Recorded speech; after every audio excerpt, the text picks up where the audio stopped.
We're making the simplest plum and apple crumble in this recipe. It's perfect for this winter season and only takes a few simple ingredients to put together. Starting out, we need 4 cups of plums, which is 15 small plums, pitted and quartered.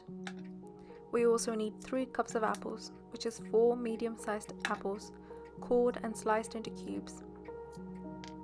Plums can be quite tart, and adding apples can help balance the overall sweetness of the crumble.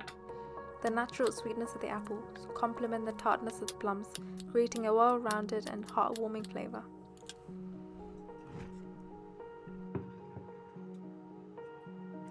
Add in half a cup of granulated sugar. The sugar balances the flavours and aids in the caramelization process. The sweetness from the sugar complements the tartness of the plums. Add in 2 tablespoons of all-purpose flour. Flour is added as a thickening agent for textural purposes and as a flavour binder. Add in a teaspoon of ground cinnamon and the zest of 1 lemon. Cinnamon has a natural attraction towards apples and plums, and the zest of the lemon brings a bright and fresh citrus flavour to the filling. And finally, a pinch of salt to bring out all the flavours.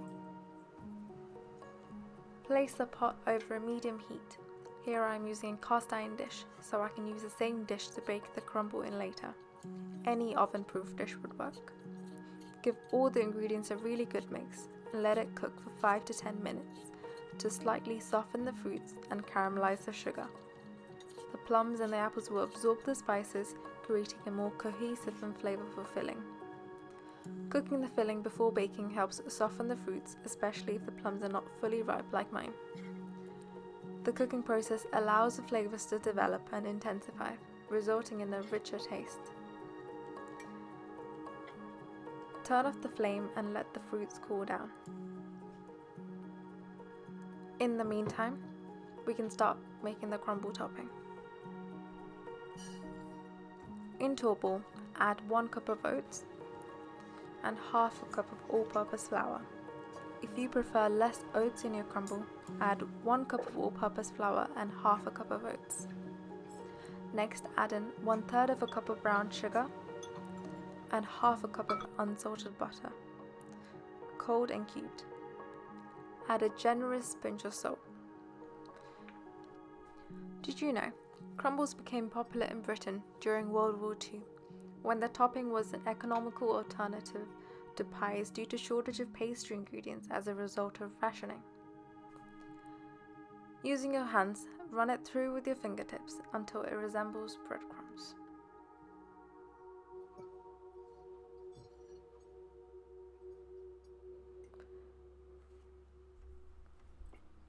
Sprinkle the crumble mix over the cooked fruits and spread out evenly.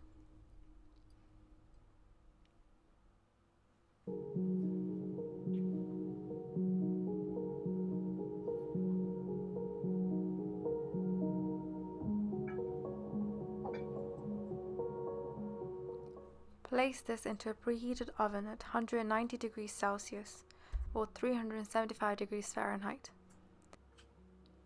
Bake this for 40 to 50 minutes or until the topping is golden brown and the filling is bubbling. Allow the crumble to cool for a few minutes before serving, and serve it with some warm custard or fresh cream.